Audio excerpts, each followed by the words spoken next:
पूजा पाठ के समय प्याज लहसुन बिल्कुल वर्जित होता है, परंतु फिर भी भगवान कहते हैं प्याज लहसुन में है औषधीय गुण। परंतु क्यों? तामसिक भोजन क्या है? तामसिक भोजन खाने से होता क्या है? क्यों भागवत में भगवान ने बताया है तामसिक भोजन को राक्षसीय भोजन? सबसे ज़रूरी बात, तामसिक भोजन का जन्म हुआ कैसे? पुराणों का क्या कहना है इस पर? आइए बात करते हैं। श्रोताओं, आपके सारे जवाबों के लिए यह एक वीडियो पर्याप्त है। बस बशर्ता आपको आज मेरे साथ अंत तक रुकना पड़ेगा। तो चलिए शुरू करते हैं भगवान कृष्ण का नाम लेकर। जय श्री कृष्ण। शुभ गुण मंदिर सुंदर, शिरोधति जाता, रत्न चतुर्दुष तुम बिन कोई नहीं पाता। समुद्र मंथन में उत्पत्ति हुई जिनकी, यानी महालक्ष्मी जी की, उसी समुद्र मंथन के दौरान एक ऐसी घटना हुई जिससे हुआ तामसिक भोजन की उत्पत्ति। और ये पंक्तियाँ भगवान लक्ष्मी जी की आरती में है। अगर आप भगवान लक्ष्मी जी की आरती करते हैं तो आप इससे समझ ही गए होंगे। श्रोताओं, समुद्र मंथन के समय तामसिक भोजन की उत्पत्ति हुई थी, जिसके बारे में आज हम बात करेंगे। जब सभी देवताओं में समुद्र मंथन से प्राप्त अमृत बट रहा था, तब सभी देवताओं के बीच एक राक्षस खड़ा हो गया। इस राक्षस की इच्छा थी कि क्या पता इन सभी की भीड़ में अमृत बटते बटते मुझे भी मिल जाए। और यही हुआ। भीड़ में खड़े उस राक्षस को भी अमृत मिल ही गया। परंतु जैसे ही अमृत की कुछ घूंट उस राक्षस के गले से उतरी, भगवान की नजर उस पर पड़ते ही भगवान ने तत्पश्चात ही अपना सुदर्शन उन पर चला दिया और राक्षस का सर और धड़ अलग अलग कर दिया, जो बाद में राहु व केतु कहलाया। उसी राक्षस का गला काटने से खून व अमृत की कुछ बूंदें पृथ्वी पर गिरी, और पृथ्वी पर जैसे ही धरती पर खून व अमृत की कुछ बूंदें गिरी, प्याज व लहसुन की उत्पत्ति हुई। क्योंकि अमृत गिरा, इसीलिए मिले प्याज और लहसुन को औषधीय गुण। वहीं राक्षस के खून के गिरने की वजह से वह राक्षसीय गुणों वाला प्याज लहसुन कहलाया, जिसको आज हम तामसिक भोजन के नाम से जानते हैं। और यही कारण रहा कि उसको सारे ही अच्छे काम जैसे पूजा, योग, तपस्या में वर्जित रखा गया। ये कहानी तो हो गई प्याज लहसुन के जन्म की, परंतु क्या आपको पता है प्याज और लहसुन तामसिक भोजन क्यों कहलाता है? प्याज लहसुन को तामसिक भोजन कहा जाता है क्योंकि ये राक्षसों के खून से जन्मे, तो उनमें आई राक्षसीय प्रवृत्ति।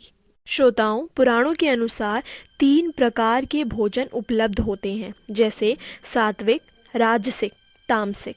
हम 2 के बारे में किसी और वीडियो में बात करेंगे, पर आज हम जानेंगे तामसिक भोजन के बारे में। तामसिक भोजन में लहसुन, प्याज, मशरूम, मांस, मछली, अंडे, ये सब चीज़ें आती हैं। यह सब तमोगुण यानी उत्तेजना, अहंकार, क्रोध, आलस्य, अज्ञानता, अति भोग विलासता, यह सब गुण रखती है।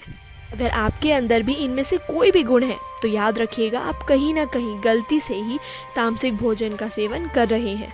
इन सभी गुणों को रखने की वजह से तामसिक भोजन को राक्षसीय भोजन कहा जाता है। भागवत में भगवान स्वयं कहते हैं, जैसा भोजन वैसा मनुष्य की प्रवृत्ति, यानी जैसा भोजन हम खाते हैं हमारी प्रवृत्ति, हमारा जीवन वैसा ही बनता है। भोजन हमारे जीवन पे बहुत प्रभाव डालता है। अब आप राक्षसीय भोजन कर रहे हैं यानी तामसिक भोजन कर रहे हैं, या राजसी व सात्विक, ये आपकी समझ है। परंतु अब सवाल यह उठता है कि अगर प्याज और लहसुन तामसिक भोजन में आते हैं परंतु ये औषधीय गुण भी रखते हैं, तो क्या हमें तामसिक भोजन यानी प्याज लहसुन को खाना चाहिए या नहीं? तो श्रोताओं, यहाँ भी भगवान ने यह कहा है कि तामसिक भोजन को एक मात्रा में खाना चाहिए, यानी इसका अधिक सेवन भी आपके लिए हानिकारक हो सकता है और इसका प्रचुर मात्रा में सेवन भी आपके लिए हानिकारक हो सकता है। तो इसको आपको हमेशा एक निर्धारित मात्रा में ही खाना चाहिए।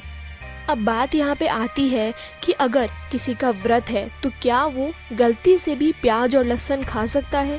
श्रोताओं, व्रत के समय, पूजा के समय प्याज लहसुन बिल्कुल निषेध होती है। इसका कारण यह है कि प्याज और लहसुन कंद की श्रेणी में आते हैं, यानी सारी सब्जियां किसी न किसी श्रेणी में आती हैं, वैसे ही प्याज और लहसुन कंद की श्रेणी में आते हैं। कंद की श्रेणी में आने वाली सारी सब्जियों के अंदर एक अलग तरीके की बास आती है। जिसके फलस्वरूप पूजा के समय या व्रत के समय अगर हम प्याज लहसुन का सेवन करते हैं तो हमारे मुंह से, हमारे शरीर से दुर्गंध आने लगती है। और हमारे धर्म में स्वच्छता को सर्वोपरि बोला गया है। यही कारण है कि व्रत के समय हमारे लिए प्याज लहसुन बिल्कुल निषेध होती है। बात रही योगा की, जो लोग योगा करते हैं वह लोग प्याज लहसुन खा सकते हैं, परंतु एक निर्धारित मात्रा में, ना उससे ज़्यादा ना उससे कम, ताकि प्याज और लहसुन का औषधीय गुण ही हम में आए, उसका वैशीला गुण नहीं। साधु संत लोग या फिर जो पूरी तरीके से भगवान की चेतना में व्यस्त होते हैं, ऐसे लोग प्याज लहसुन का सेवन क्यों नहीं करते, चलिए जानते हैं। श्रोताओं, जैसा कि मैंने कहा कि प्याज लहसुन तामसिक भोजन में आते हैं और तामसिक भोजन में होते हैं तमोगुण।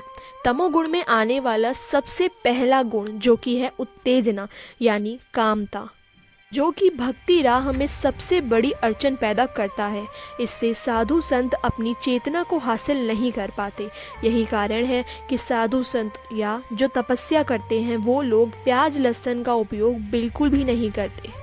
श्रोताओं, ये सब हमारे पुराणों में लिखा है, सिर्फ इंतज़ार है तो हमारे पढ़ने मात्र का। हमारी सारी समस्याओं का हल है हमारे पुराणों में।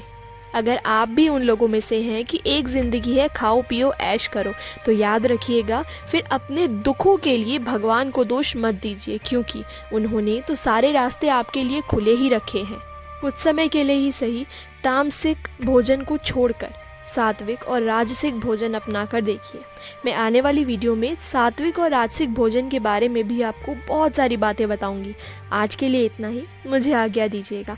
अगर आपको ये वीडियो पसंद आई हो तो जाकर सभी के साथ इस वीडियो को शेयर कीजिए, ताकि उनको पता चले कि ऐसे ही हमारे धर्म में किसी चीज़ को निषेध नहीं किया जाता, उसके पीछे एक कारण होता है, जो कारण हमारी ज़िंदगी को संवार देता है।